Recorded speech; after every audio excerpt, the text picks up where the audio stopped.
میگن که آقا یه لحظه ببخشید. آره یه لحظه نکن. برو عقب برید. میگن که ترکیه به دوست دخترش گفت میای خونمون؟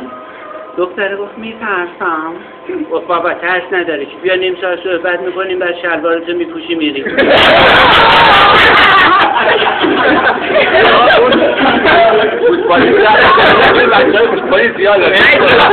بچه فوتبالی زیاده. میگن که علی دایی میره نون بخره میبینه تو صف 50 نفر مرد وایسادن.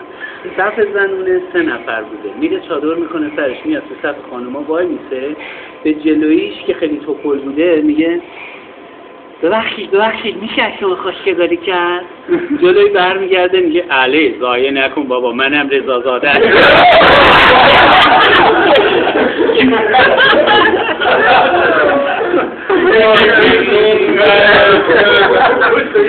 تشکر میکنم. خیلی ممنون. واقعا زحمت کشیدی.